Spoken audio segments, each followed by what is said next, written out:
So I'll start. I'm Sandy Waggett. I'm the owner of MSW Interactive Designs, and two of my team members are on so far. So Shelby, you want to introduce yourself really quick? Yeah, my name is Shelby Loggy. As Sandy said, I'm with MSW and I do social media coordination. Okay, awesome. Thank you, Shelby. Mark, you're on mute. Sorry. My name You're is okay. Mark. I work for Sandy as well. I do all the website updates for MSW, and I live in Las Vegas, Nevada. Yeah. And Shelby, where are you? You're on mute too. I'm in Osage Beach. I'm at the Lake of the Ozarks In Missouri. Okay. in Missouri, Yeah, yes. let's share where you are too, because I know some of you are in different locations. And somebody just joined by phone. I'm not sure who it is because there's no name associated. So who's in the room that's on phone?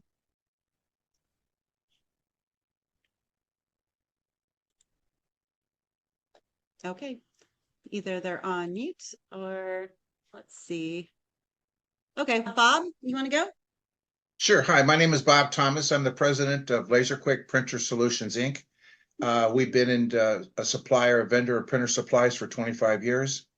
My wife and I live in San Diego for 8 months, and 4 months of the year we live at Lake of the Ozarks. We're on off of Horseshoe Bend. We have a condo, and we're about ready to spend 4 months there. And I've met Sandy and Mike a couple times and wanted to chime in and see what's happening. Okay, awesome. Thanks, Bob. Angie? I'm Angie White with United Veteran Benefits Agency. Let's see, our office is located in St. Robert, Missouri, just outside of Fort Leonard Wood. I reside in Camdenton, though, in Lake the Ozarks. And I came to MSW through the BNI network, Business Networking International, and we're just getting geared up to get you guys going with us. So we're really excited. I'm the marketing coordinator for the company and have been flying solo. So we're super excited to have MSW come on board. Yeah, thank you. I really appreciate you trusting us. And Angie, are you in Mike's BNI group? I am, yes. Okay, great. Welcome. Thank Jay, you. you want to go? Hi, my name is Jay Langford. I own a company called Heart of Texas Shred. We're a certified document destruction company. We destroy documents for people that can't throw them in the trash for whatever reasons. I'm in Waco, Texas. That's about it from Waco. Awesome. Thanks, Jay. Good to see you. Gary. I was going to get my glasses. Okie dokie. Are you in a place that you can share? Okay. Let's see, Jeff.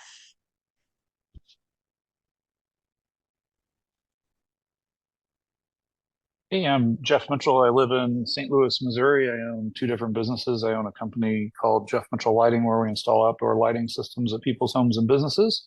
And then I own another business where we train medical dogs to do advanced things like detect cancer, detect COVID, detect suicidal, homicidal people, those sorts of things.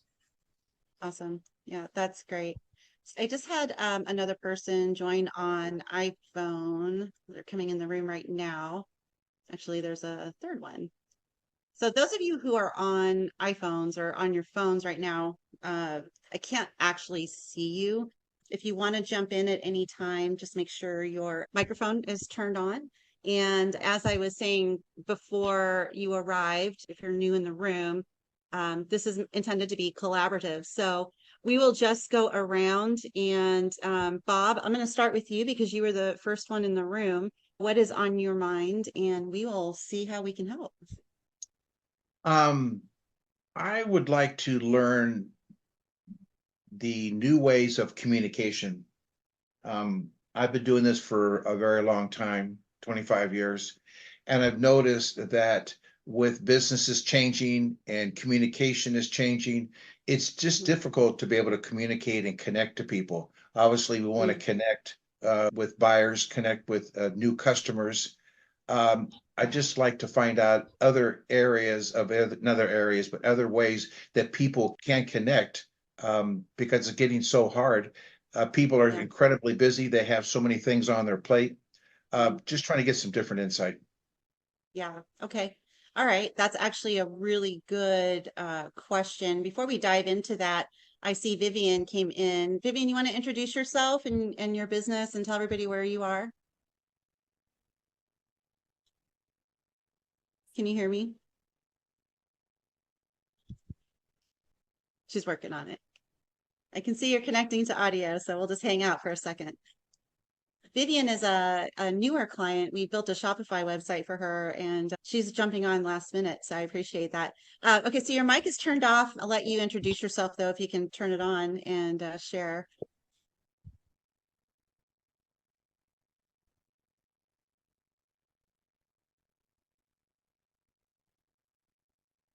So while she figures that out, I'll tell you, so she owns comovibes.com. And so she has a candle bar in her physical location. And then her online retail, she sells the candles and fragrances and oils and stuff all over the country.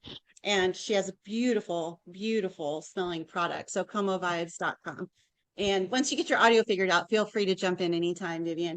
Okay, so Bob's question was figuring out new ways of communication. And before I dive in, I just want to open it up. What do you guys have thoughts? What are you doing in your business to communicate with the new ways and the new tech and what's working and what's not? Just go ahead and talk. We'll deconflict if you talk at the same time. Text messaging is very big to communicate with our clients. A lot of our team members find that a quick text message is much easier to get a back and forth answer quickly as people are moving about through their day. A little more conversation often will require an email or a phone call. And Angie, do you guys use a certain platform for your text messages? Or are you doing it kind of old school where it's like one-on-one with the phone? So our phone system is IP. So we're using Uma currently. And so Uma? that's what Uma, yes. So that's what we Okay. use for our text messaging capabilities as well. We are looking for a different phone service though, but still IP. Yeah. And a lot of companies now, like the CRMs, customer relationship management software, have text built in. Steve Denny just joined us. Steve, we've gone around and done introductions. You want to do a quick intro of yourself? Great. Thanks, Andy. Sorry for my tardiness. I'm Steve Denny. I'm with IBA in O'Fallon, Missouri. And we help people learn how to grow value in their company, be able to convey that by selling value or selling their company when they get to that point, or even buying other companies in order to facilitate their strategic growth. So, yeah, Steve is honored to be part a of this. great guy, client and friend, and one of the smartest men I know especially when it comes to business stuff. So I You're very appreciate you being here. gracious.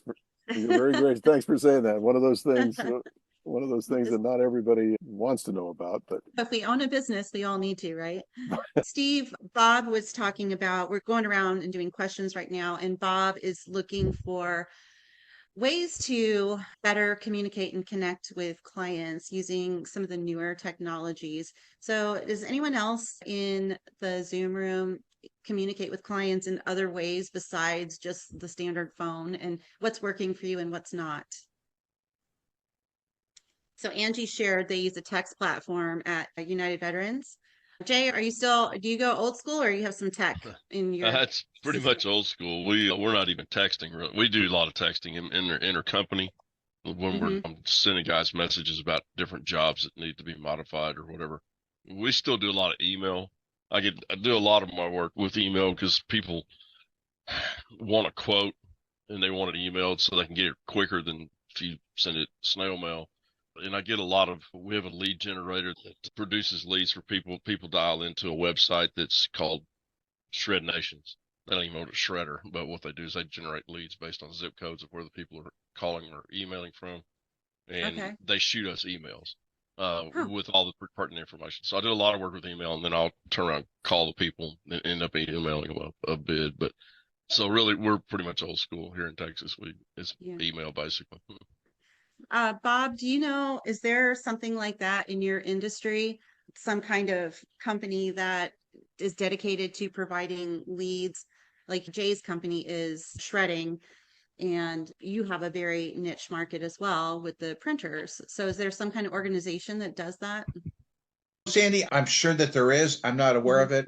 I have a couple of people that I hired doing cold calls from Pakistan that actually have an extreme, they're very English proficient, and they're doing cold calls for me, making appointments. How's that working? Good. Oh, good, good.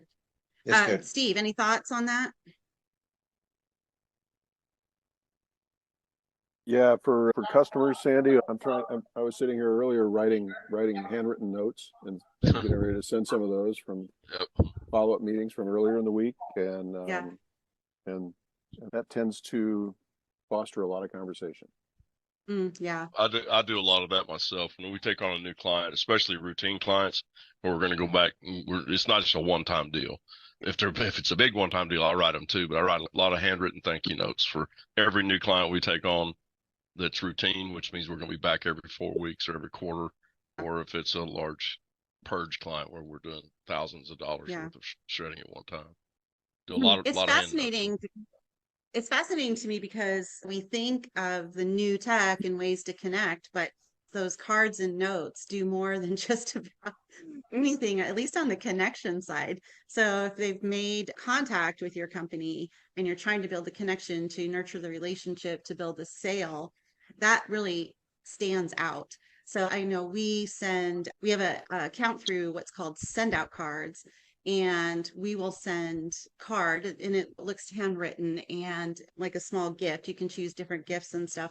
And I actually get thank you notes for my thank you notes. So people are super grateful to get it. Yeah. But going back to text, they do say the open rates for text messages are the highest. So they do exceed the open rates for emails. A text platform is probably not a bad thing to consider. And then email marketing, which I know a lot of people cringe, the email's dead and they hate getting spam and all that stuff, but it works. Your money is in your list. So the efforts to continue to grow your list and continue to reach out to them consistently over time and offer value is really a good way to communicate and nurture prospects into the sale.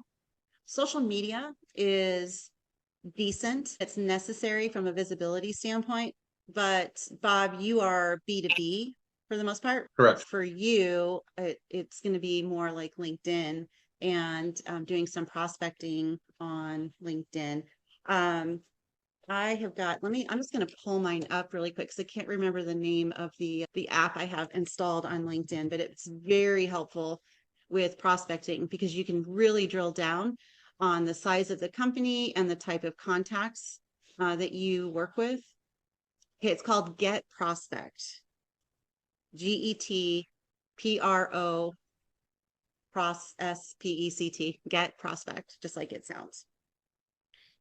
You said that's part of LinkedIn, Sandy? Yeah, so it's an app that you connect to your LinkedIn account.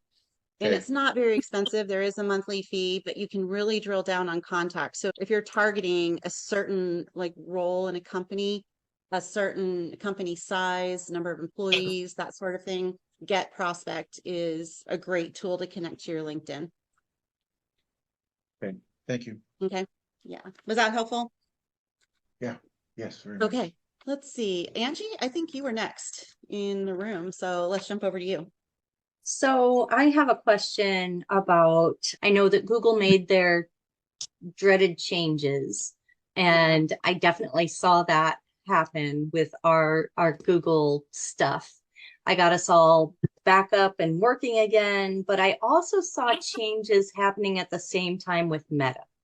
And so I'm wondering if the two are tied together. And my follow-up to that is we do a lot of advertising on Facebook primarily, but some Instagram as well. So using the Meta platform, that and the Google is where we spend our money on ads. I'm wondering if you see comments or negative behavior in your ads and you hide the comment or block the user, is that decreasing my number of impressions? Does that change the way my ad is being reflected? Okay, so no, you can hide. So the difference between hiding, you can hide, delete, or block. So if you hide a comment, the person who made the comment can still see it and their friends can see it. So they have no idea that you've hidden it from the rest of the public. It's just their network of people.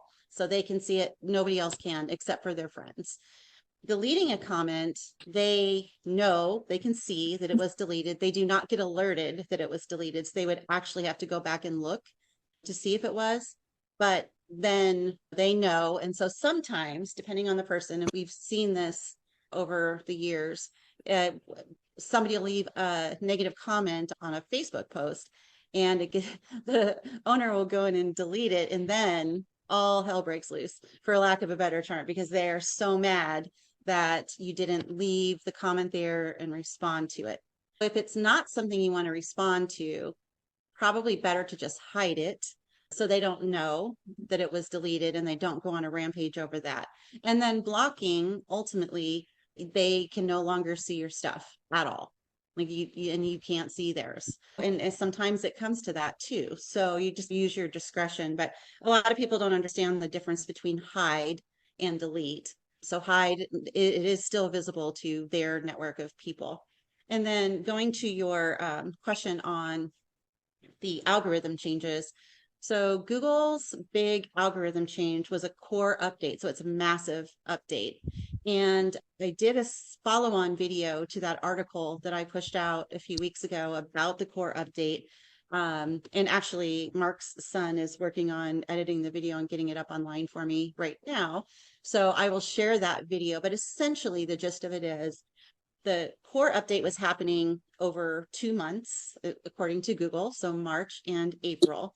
So sites will continue to see an impact over, I'm going to say, the next few weeks. And I haven't given any advice really on what to do about it yet, because it remains to be seen once it all shakes out. Ultimately, though, what they're trying to do, and I, as a rule, just educate clients that Google's job is to return the best possible search results for users so that people continue to use their search engine. And so Google's interest is always in determining the quality of the business and the quality of the answer to the search. And that comes in the form of content. It comes in the form of currency, meaning the content itself is current. It's blogs tend to do well in search, but not if the last blog post was 4 months ago. In other words, if you're going to use a blog to impact your search engine rankings, you want to make sure that you're consistently updating that content. They are also, in this core update, essentially penalizing for what we call thin content. We had people out there manipulating the blog system, so to speak, because they were writing these very short blogs. And now it's going to get worse with AI, right? Because people can produce massive amounts of content quickly, but it doesn't mean it's quality content or helpful content. That's going to be part of the penalty. So Facebook algorithm change and Google's algorithm changes are not related, but both platforms do algorithm changes all the time. They do not want people to leave their websites to get into Google search results, having incredible content that they can pull from and display right on Google's page to answer the questions is also key to optimizing how you're going to rank in Google. And then the Google Maps is important as well if you're a business with a physical location. And the strategies associated with that are your number one, your website, but also your Google business profile being completed as thoroughly as possible, making Excuse sure me. you have multiple. Yeah. Sandy, I'm sorry to interrupt you. I've absolutely done all of those things. Google is not an issue for us at all at this point. Okay, I'm I sorry. am I thought seeing you a said, drastic difference, though, in my impressions in the people that I'm getting in front of on Facebook. And I've Yeah. made no changes to the way I'm advertising. So I'm just curious what happened there. yeah. So I need to go in and look at your posts. So essentially, if there's a link in your post, number one, it's going to get almost zero visibility organically. because Facebook wants to keep people on their platform. So I'm exclusively using lead forms, and I'm strictly talking about ads using lead forms. Okay. In your targeting, you haven't changed anything, and in your budget, you haven't changed anything at No, all? I've increased my budget. If it's ads, then there's two things there. It could be competition because people compete for the positioning. It's not pay-per-click, but pay-per-click that could impact based on your budget. But if you've increased your budget, then it would have to be targeting. And it could also be people hiding the ads. So it's probably a combination of those things. So the algorithm updates don't affect ads. Ad quality affects ads. So there could have been some change in their algorithm related to ad quality. So that's a factor. So it's not just budget. It's not just demographic targeting. There's a score for ad quality as well. We could dive in and do a deep look at that and see what could be causing it. I just have to look at your historic data and see what the trends are versus when we can pull up the algorithm changes that Facebook has made versus what your targeting is, what your budget is, and just do a side-by-side comparison and see where that shift occurred. So if you want to sit down and we can dive in really deep on that, happy to do. We'll be doing that soon. Thank you. Okay. Sorry to take so much time. No, you're fine. No problem. That's what this is for. Vivian, do you want to go?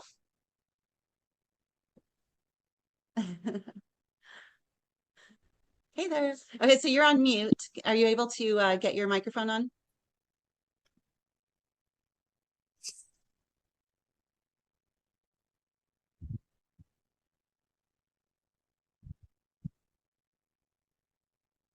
Okay, see if you can figure that out and we'll come back to you, okay? So just get your microphone on, and when I see it come on, I'll come back to you. Jay. Yes.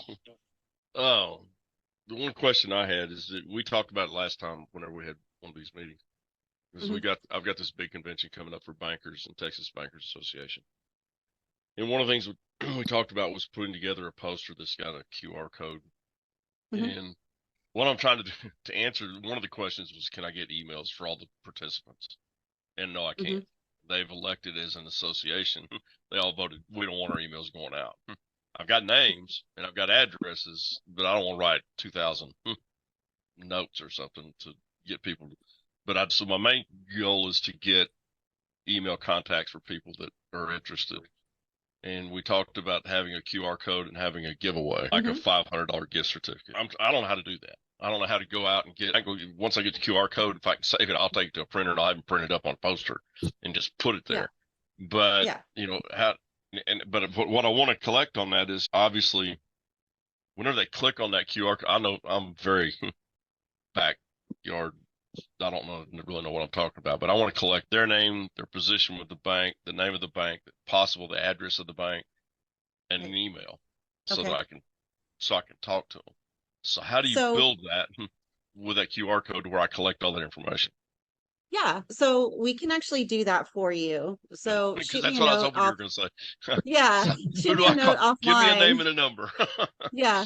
So also, I just actually spoke today at the Missouri Employment Conference, and I did just what I recommended that you do. Okay, so I'm going to say the audience in my particular breakout section was about 30. And I got 21 of their emails at the end of the session just by doing what I told you to do. I'm going to share my screen really quick and I'll just show you.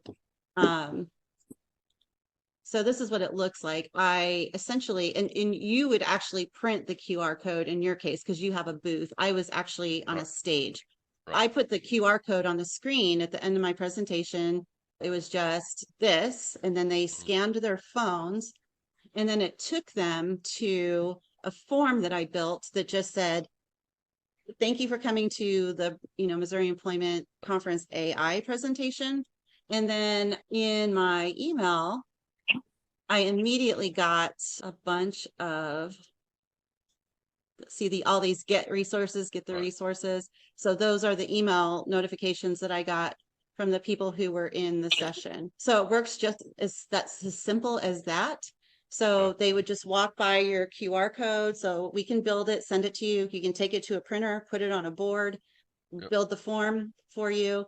And then when they scan it, it just goes right to the form and they just put their information in. So The super conference is simple. coming up next week. I need to get on this pretty quick. So is there somebody that your office I can call talk to today? What's the date of it? It's next Wednesday, Thursday, and Friday. Wednesday? And it's Okay, actually so you're Friday. confident you can get it printed in time? Because we can Yes. get you a QR code today.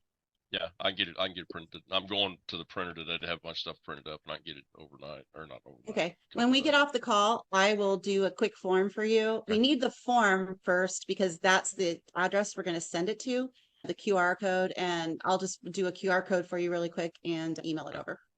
Okay. All right. Okay? Yeah. Cool. All Thank right, you. Steve.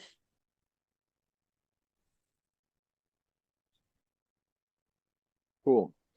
My most pressing need right now is in YouTube, Sandy. We've got that channel that's got about 450 videos on it. Mhm. Is there a way, is there a tool that you're aware of that can help us catalog those videos? When you say catalog, Ultimately, I want to move them over to the Kajabi platform, but I want to, okay. do that by building specific playlists and so forth. Mhm. And I'm wondering, it's a bigger project, obviously. I'm wondering how we do that. Yeah. So with YouTube and then Kajabi. So if you guys don't know what Kajabi is it's a hybrid platform, like kind of CMS, email marketing, but mostly designed for online learning. So it's an online learning platform. That's where its strength is. And best performance of video on Kajabi is native video, not fed in from YouTube. So my recommendation on Kajabi would be and I know you have the videos offline off of YouTube, right, in a folder.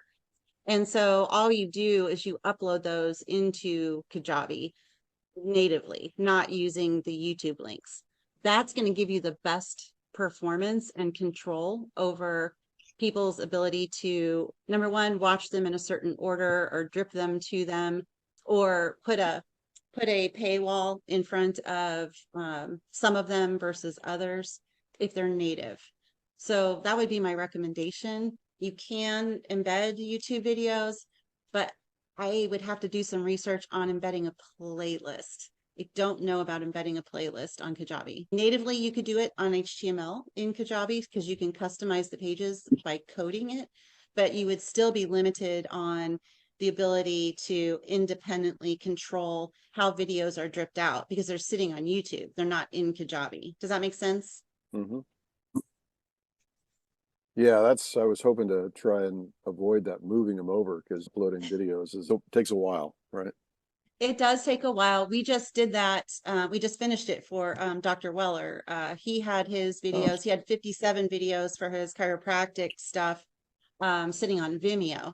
And so he was trying to finagle all this stuff through Vimeo, and it's not the best platform for what he was trying to accomplish. I've got a guy, so it'd be inexpensive. You're not paying for it. And he just literally did that for Dr. Weller. So if you're interested in having us do that, I can stick him on it, and it probably is as cheap as it'll come, depending on how many videos you've got. Cool. Thank you. Okay. All right. I thought I saw Vivian come back in, and then I've got iPhone 7. iPhone 7. Did you have a question that you wanted to bring up to the group? I can't see you very well. So green shirt, red flag on it, on the chest. Oh, Liz No? Mitchko. Oh, Liz, there you are. Okay. Hold on. I'm going to zoom in on this. I'm sitting on a small screen, so I couldn't see. Okay. Go ahead. It's okay. I'm doing it on a phone. Okay, why don't you go ahead and introduce yourself really quick too, because you came in a little bit later. My name is Liz Mitchko, and I'm the owner of Whirlwind Ranch and Alpaca Ranch in Lebanon, and I'm also the general manager of I-44 Speedway. So I'm doing multi-purpose here. So Oh, and then we got John Mark just came in too. Okay, go ahead with your question if you had one. No, I'm learning a whole bunch from everybody else. I'm here to listen and learn. Okay, awesome. Great. John Mark just came in. Where are you going, John? I was gonna shut my door. Oh, okay. We'll have him introduce himself and see if he has a question. Hey, sorry I'm so late. No, that's okay. Hi everybody, I'm John Martin. I think I did put a question in the notes. It may take me a minute to pull it back up. At this time, I don't have a question. Okay, so we've gone through once everybody's question, so I'm just going to leave it open now. And John Mark, I do have this is being recorded. I will send it to you. We've had some pretty good questions come up. So Great, thanks. yeah.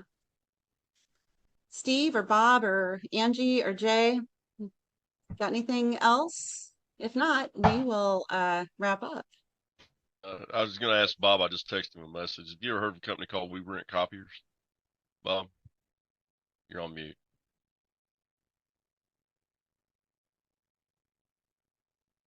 You're on mute, Bob. Are they on the East Coast, Jay? Yes. I believe that I have. They're on the East Coast, but it's a new client of ours. What they do is they build war rooms for attorneys, and I've got containers all over the United States. I'm talking from Boston to Portland and south to Waco, Texas, for them right now. And all they do is rent. They build these war rooms, and copiers are a big part of what they do. And she's been asking me all kinds of questions about stuff, and I didn't know if you might want some contact information. They might be. Yeah, Jay, I on another post, I put my cell phone number. Okay. All right. I'll call you. Give me a call because I think I might have done some emergency work for them last year. Most of their work is usually emergency. I need 5 containers in Boston, Massachusetts, 2 days from now. Yeah, yeah. So yeah. Give me a call. Give me a call, Jay, when this is done, and we can chat. All right, sounds good. Thank you. Thank you. Awesome. You bet. Thank you, guys. Yeah, that was John Mark for your benefit, and Liz and Steve for yours, since you guys came in a little late. I was just sharing the last 2 sessions. We've only had 2 so far because we started this last month. There was a lot of collaboration between the business owners that are in the room, and they're from all over the country. So that's fantastic. And feel free to share your contact information in the chat. Angie, did you intend to put your hand up? I did. I have a question. I've never seen Kajabi before, and I'm checking it out. It's pretty interesting. Do you have to charge for all of these? Is there some, I'll dive into this a little bit more, but just because you already have an understanding of this platform, would there be a way for a business like ours to have an area for clients that can log in and get some of this material, but they're not having to pay for that? Yes. So you can segment. You can do everything free if you like, or you could do some of it free. And you can tag people too. So based on how they're tagged, you can hide or display certain areas of the website, certain pieces of content, and you can drip content too. If you want to have someone go through a course, they can do module 1 and can't get to module 2 until they've completed module 1. Yes, I love the platform. It is not inexpensive. It's several $100s a month, but if you have a community of people that you're going to provide a large number of resources to, Steve, as an example, it's a perfect platform for community. And especially where a lot of the material is repetitive. Yes. So you can do it once, or can it also be a one-on-one sort of thing as well? So they have in Kajabi, they've got areas where you can do online courses. You can do, they call it coaching. So that allows you to do live one-on-one interactions with people if you want to. So that would be found under the coaching area. So it's a very robust platform. And it would also host your website, by the way, meaning if you were going to build a new website, I know we're doing social media and other stuff for you, but if you're going to build a new website, I would propose, if you think Kajabi would be part of that future with the education, just build it on Kajabi in the first place. So everything is in the same place and it makes it much more efficient. Okay, thank you. All right, guys, we have another 20 minutes. So if you've got anything, raise your hand. And if you don't, we will wrap up. I'm good. Okay. too. So I want to remind you that May 9th, I have got the AI training. It's at noon central, and you can sign up on the MSW Interactive Designs.com website. Use the coupon code CLIENT at checkout. You can get it free. Otherwise, it's $47. If you remember to use client at checkout, it'll take that full amount off. And then our next one of these will be the second Friday of the month, and that is on May 10th. May 9th and May 10th, both at noon central. And I do want to add in, if you have not implemented ADA compliance on your website yet, I'm going to highly recommend that you consider doing ADA compliance is mandatory, mandated by the Department of Justice for websites. It is very expensive to build a website natively with ADA compliance, and then you have a risk of, even though it was compliant when it was launched, running into problems when it gets updated, whether it be by us or by someone on your team, an internal or another marketing agency. So we've got an AI solution that kind of lays over the top of the website and just make sure it's compliant, and it scans the website every 24 hours so that it catches updates and brings it into compliance for people who need that sort of solution. I'll put that out there, and if you have questions about that, just shoot me a note. And it takes one day to get it implemented. So we had a client, well, not a client of ours, but a friend of mine who has a parents with a business in another state, and they were sued for $79,900, almost $80,000, ended up settling for $27,000 to make it go away. And that would put a lot of small businesses out of business. So it's essentially an insurance plan, so to speak, for your business. So it keeps those predatory attorneys away. That is all I've got. Yeah, Liz. On this ADA compliance, you had set up my website through Shopify. Is it not on there? Not unless you signed up for it separately, and I cannot remember off the top of my head if you did or not. And I don't think this was a major issue when that site was launched, but it is now.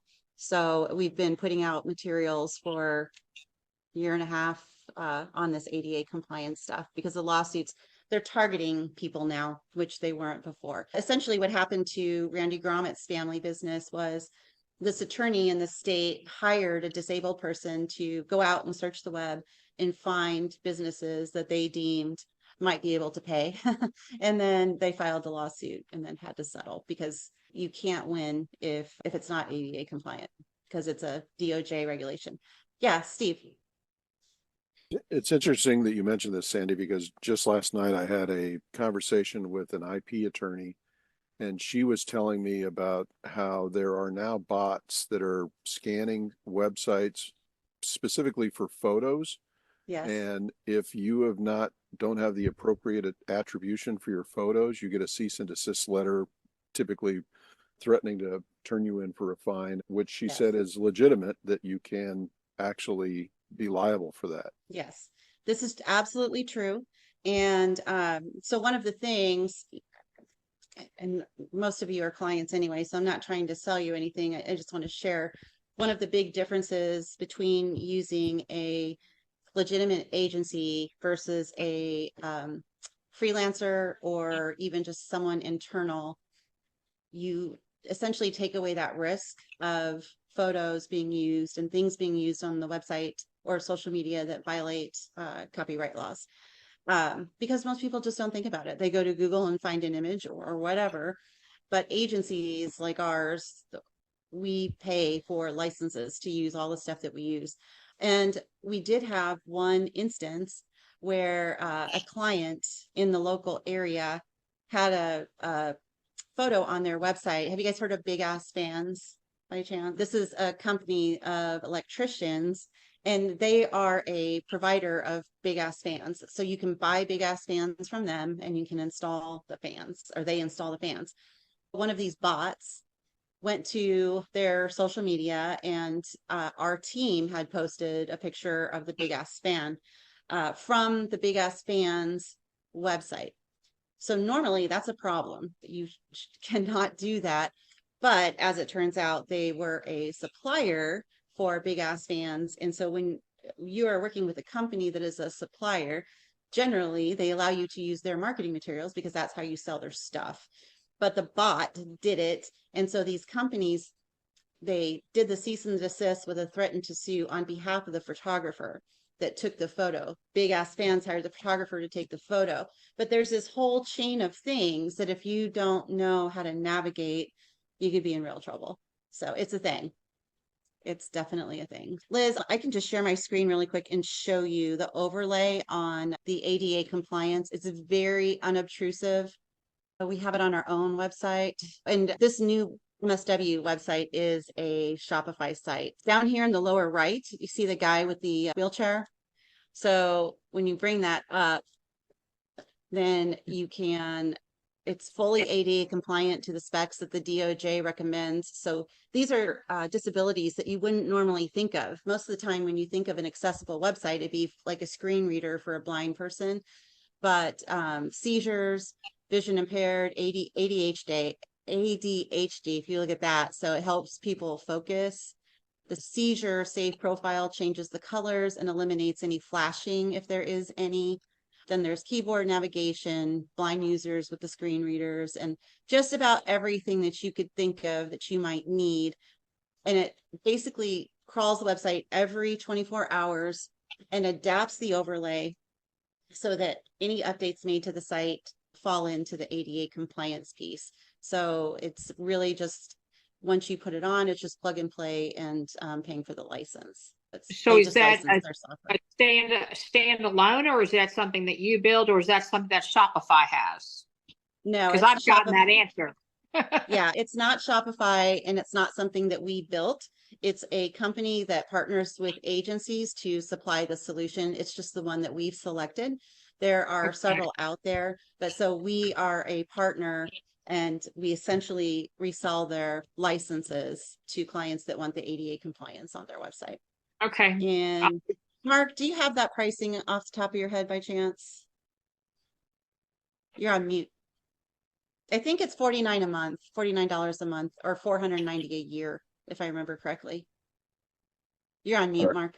It is $490 a year. And if you're an existing client, we charge $250 to install it. Yeah. There's just configuring it and installing it on the site, and then from there it's just licensing. That's it. Okay, thank you. You're welcome. All right, guys, I appreciate your time, and I hope to see you on the next one. This is recorded, so this will ultimately be on our YouTube channel. So if you go to YouTube and search for MSW Interactive Designs, you can find these, as well as a whole bunch of other training and stuff that I put out there. Angie, you had a question? I was just going to ask, is there a scanner that you recommend to double check your website to make sure it's compliant? I've got one, so I can run it for you. We can run it and send it to you. Okay. I want to know ahead of time before you check if I'm bad or not. Well, you know what? I would take $1,000 and bet you right now that it is not. Based on the one I just ran, it's not. So yeah, we'll talk. Yeah. Okay, thank you. Yeah, most websites out there are not, and this is why there's predatory attorneys going after businesses, because it's a cash cow, is what it is. Okay. Sadly. Thank you. Sadly. But, yep, you're welcome. Okay, guys. Thank you so much, and have a great day. John, Mark, I will send you a link to the recording once I get it uploaded, okay? And Thank you very much. all right. Thank you.